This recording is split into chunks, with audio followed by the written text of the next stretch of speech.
यह है कि बांदा के कृषि विश्वविद्यालय में प्रवक्ताओं की नियुक्ति पर बवाल मचा है। जाति विशेष के 11 प्रवक्ताओं की नियुक्ति पर सवाल उठे हैं।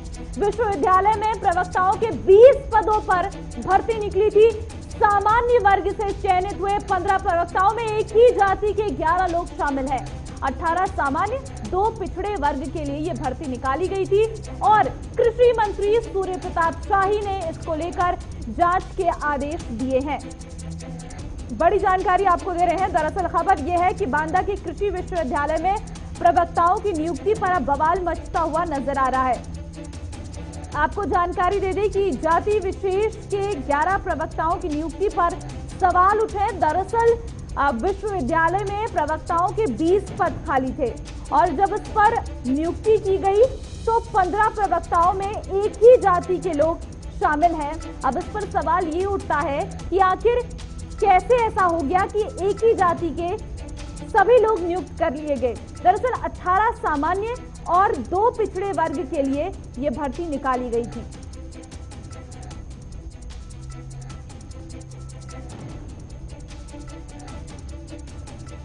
तो अब जांच के आदेश दे दिए। आगे देखना यह होगा कि किस तरीके से अब ये पूरा मामला सामने आता है। कृषि मंत्री सूर्य प्रताप शाही ने इसको लेकर जांच के आदेश दिए हैं और ये कोई पहला मामला नहीं है। उत्तर प्रदेश में इस तरीके से तमाम मामले पहले भी सामने आ चुके हैं और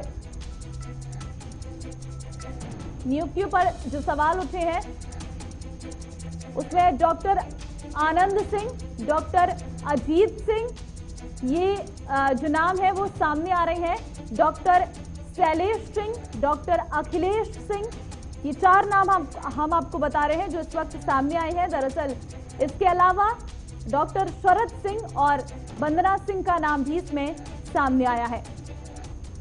कई ऐसे नाम हैं जो सामने आ रहे हैं, उनमें ये बड़े नाम है यश गौतम, विजेंद्र कुमार सिंह। तो डॉक्टर यश गौतम और डॉक्टर विजेंद्र कुमार सिंह का नाम भी इसमें सामने आया है। डॉक्टर मनीष कुमार सिंह, डॉक्टर अमित सिंह का नाम भी सामने आ चुका है। तो ये वो बड़े नाम है। डॉक्टर धीरेन्द्र कुमार सिंह, ये नाम भी इसमें शामिल बताया जा रहा है। फिलहाल जांच के आदेश दिए हैं, अब आगे देखना होगा।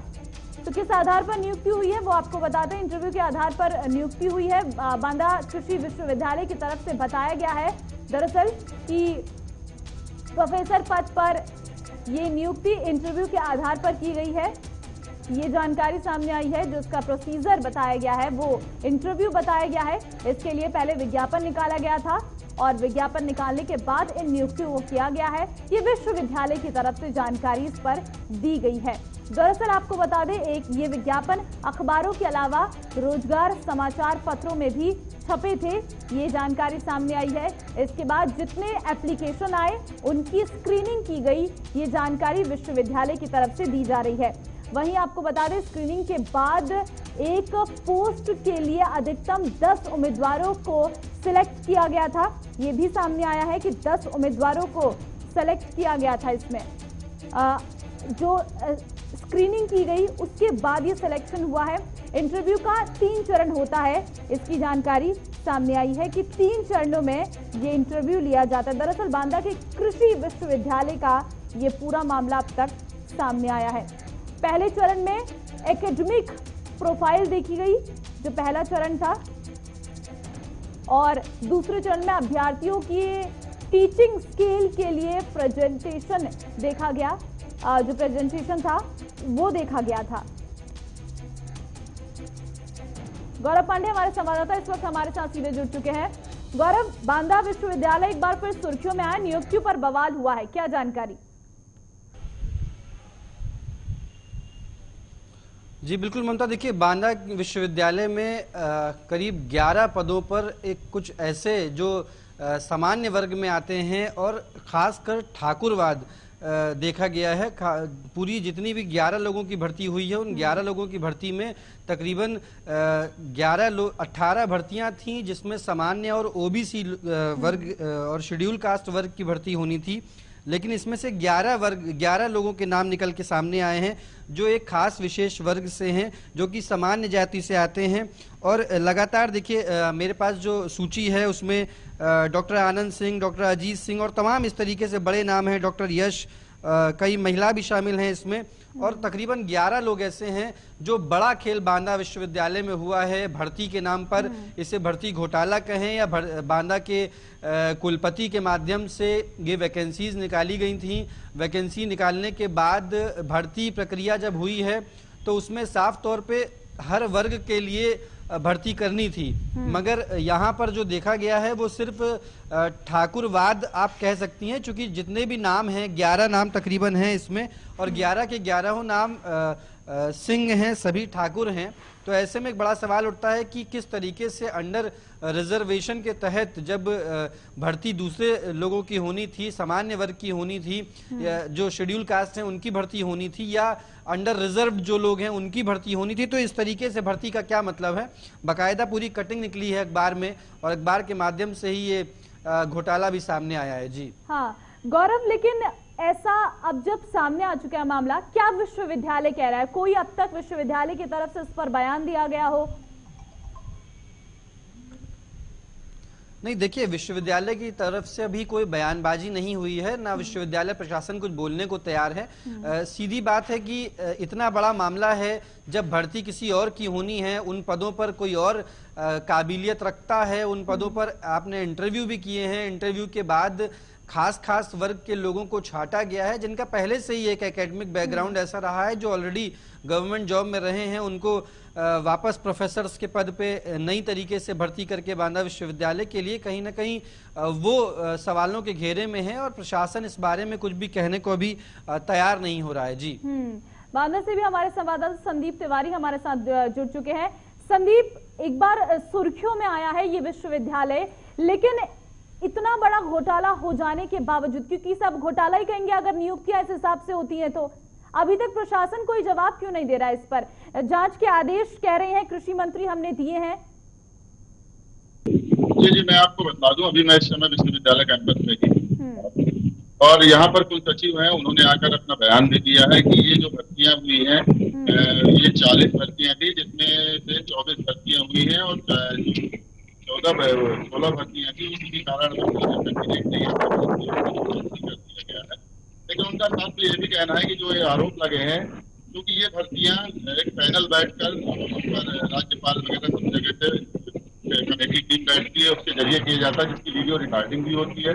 तो इस पर ऐसा कोई आरोप अगर कोई लगा बुनियाद है, क्योंकि इसकी पूरी जानकारी, पूरा वीडियो किस तरह भर्तियां हुई हैं वो प्रशासन तक पहुंच चुका है। और उसके बाद उनका ये भी कहना था कि इस पर कोई ये नहीं कह सकता कि अगर कोई कैंडिडेट अपनी जात, तो उस पर हम फोर्स नहीं कर सकते, ना ही इस पर कोई ऐसा प्रावधान है कि नहीं इसको अपनी नाम के आगे अपनी जाति भी लिखनी पड़ेगी। तो इसकी वजह से हो सकता है कि ऐसे लोग कई लोग आ गए हैं जो आरोप लग रहा है कि 11 लोग तो मतलब ये टैलेंट है, जातिवाद नहीं है, ये कह रहे हैं? जी। संदीप, मेरी आवाज मिल रही है आपको? जी। संदीप, मतलब ये टैलेंट है, ये जातिवाद जो सवाल उठ रहा है वो गलत है कह रहे हैं कुलपति का? जी, उनका तो साफ तौर पर कुलपति का कहना है वो आए भी थे गेट में, क्योंकि अंदर हम लोगों को जाने नहीं दिया जा रहा कोरोना की वजह से, लेकिन वो खुद ही बाहर आए थे, फोन किया गया उनको, उन्होंने आकर यहाँ बयान भी दिया है, बजा के वाइट भी दिए। उन्होंने कहा है कि ऐसे जो आरोप लग रहे हैं गलत है, क्योंकि जो भी भर्तियां हुई हैं वो एक कमेटी के द्वारा की गई, जिसकी वीडियो रिकॉर्डिंग भी की गई है, उस पर कोई धांधली नहीं है। आरोप लग रहे हैं, इस पर शासन जांच कराए अपनी, और ऐसे ही ये भर्तियां जो होती हैं वो ऐसे ही होती हैं। हाँ, कहते हैं इस पर ये चीज है, क्योंकि हम लोग किसी को बात नहीं कर सकते कि वो अपनी जाति लिखे अपने फॉर्म पर ये बतलाए इस समय। इसलिए इसकी वजह से अगर कोई कैंडिडेट निकल कर एक ही कास्ट के आते हैं, तो क्योंकि उस पर वो जाति नहीं लिखी जाती ना हम बात कर सकते, इसलिए हो सकता है कि इसके एक ही कास्ट के लोग हो गए हैं। लेकिन जो आरोप लग रहे हैं धांधली के, वो बेबुनियाद है, क्योंकि इसकी वीडियो रिकॉर्डिंग प्रशासन के पास है, वो खुद ही दूध और पानी का पानी कर दे। गौरव, जिस तरीके से अभी संदीप बता रहे हैं कि कुलपति कह रहे हैं कि यह आरोप गलत है, इसकी पूरी रिकॉर्डिंग की गई है, ऐसा कुछ नहीं है, जाति के हिसाब से नहीं किया गया है, तो फिर इस पर क्यों बवाल मच रहा है? कृषि मंत्री किन तथ्यों के आधार पर इसे जातिवाद का नाम दे रही हैं? देखिए, सबसे बड़ी बात कि शिक्षा में भी पूरी तरीके से राजनीति लिप्त हो गई है और ऐसे में ये आरोप एक यूनिवर्सिटी पे लगना कोई बड़ी बात नहीं है, क्योंकि जब उत्तर प्रदेश के शिक्षा मंत्री के भाई, उनकी पत्नी पर भी आरोप लग सकते हैं, तो जाहिर तौर पे कहीं ना कहीं यूनिवर्सिटी प्रशासन तो उस ग्रेड से नीचे ही आता है। तमाम ऐसी बातें हैं, तमाम ऐसे आरोप हैं जो मंत्रियों पर अभी तक लगते रहे हैं, और हाल ही में बेसिक शिक्षा मंत्री के भाई ने तो इस्तीफा तक दे दिया था।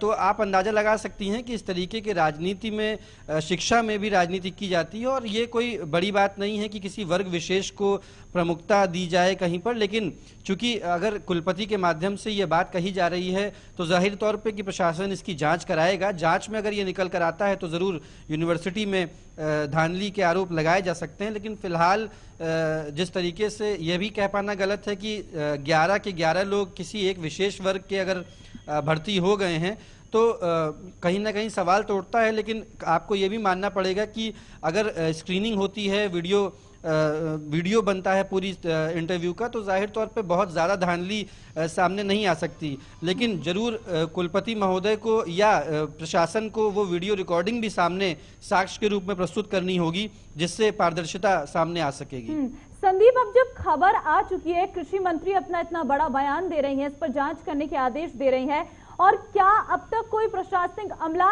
इस विश्वविद्यालय में पहुंचा है जांच के लिए?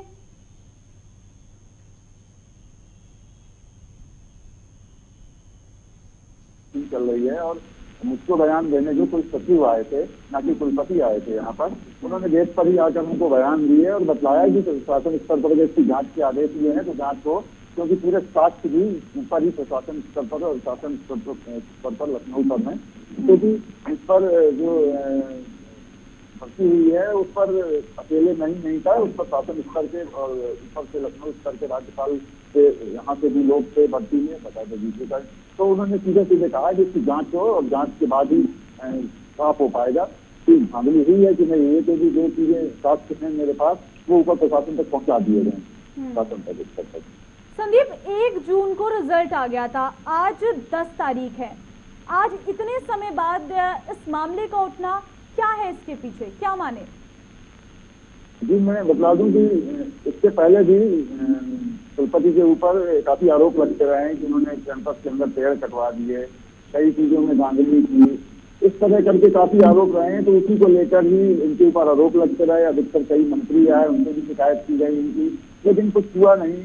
इसके बाद प्रभारी मंत्री भी आते रहते हैं, लाखन सिंह जी से भी शिकायत की जाती है, पेड़ों को लेकर की गई, और भी कई मुद्दे थे इनको लेकर की। पहले भी इन पर भर्ती को लेकर शिकायत की गई थी कि समूह की भर्तियों में इस तरह उन्होंने घोटाला किया है, भर्ती किया है अपने लोगों को, रिश्तेदारों को।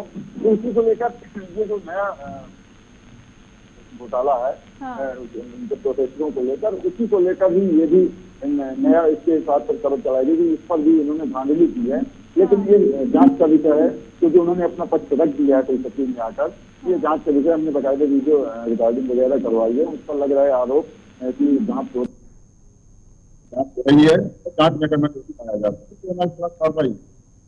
संदीप, आप बने रहिए हमारे साथ। गौरव, एक मामला पुराना याद आ गया, जिस मामले को याद करके, वो अखिलेश यादव की सरकार में जो मामला सामने आया था, आज वही आरोप योगी सरकार में भी लगने लगे हैं। देखिए, तमाम सरकारें, जो भी सरकार में होता है वो इस तरीके के कार्य करता ही है, क्योंकि सत्ता पक्ष होती है, उसके खिलाफ विपक्ष 5 साल तक फिलहाल कुछ नहीं कर सकता। ऐसा माना जाता है कि 5 साल तक तो सरकार चलनी ही चलनी है, अगर कोई विपक्ष से कोई दूसरा विधेयक ना पारित कर दे या किसी प्रकार की जनता से या उपचुनावों में कोई फेरबदल ना हो जाए। लेकिन समाजवादी पार्टी में भी ऐसे तमाम मामले आते रहे हैं। योगी सरकार इस वक्त उत्तर प्रदेश में है, योगी सरकार में भी तमाम मामले आ रहे हैं। बेसिक शिक्षा मंत्री के भाई का ही मामला आया, तमाम 69,000 शिक्षक भर्ती घोटाले का आरोप लगा रहे हैं। तमाम प्रोफेसर्स, एसोसिएट प्रोफेसर्स जो भर्ती हुए थे वो भी आरोप लगा रहे हैं। हालांकि बांदा विश्वविद्यालय के मामले में तो हमारे संवाददाता संदीप ज़्यादा बेहतर जानते हैं, क्योंकि वो वहाँ मौजूद हैं, उनकी कुल सचिव से बात भी हुई है। लेकिन पूरे मामले में राजनीति को, इस तरीके से राजनीति करना या किसी विशेष वर्ग को भर्ती करना, मुझे लगता है ममता कि पूरे मामले की पारदर्शिता से जाँच होगी, जाँच के बाद ही कुछ सामने आ सकेगा। और रही बात सरकारों की, तो सरकार चूंकि 5 साल तक होती है तो बिल्कुल वो ये ये सोच के चैलेंज चलती है कि जातिवाद, अब इसका फिलहाल सत्ता में वो स्पष्टीकरण कुछ रिपोर्ट्स के जरिए ही क्लियर करना होगा, क्योंकि हम किसी पर आरोप नहीं लगा सकते और अगर एक जाति के लोग भी भर्ती हो सकते हैं, अभी इसका स्पष्टीकरण खुद कृषि मंत्री के पास नहीं है। जब कहा जा रहा है कि इसकी वीडियो रिकॉर्डिंग हुई है तो उसको सामने रखना बेहद जरूरी इस वक्त हो चला है, क्योंकि अब जब मामला उठा है तो इसको पूरी तरीके से जांच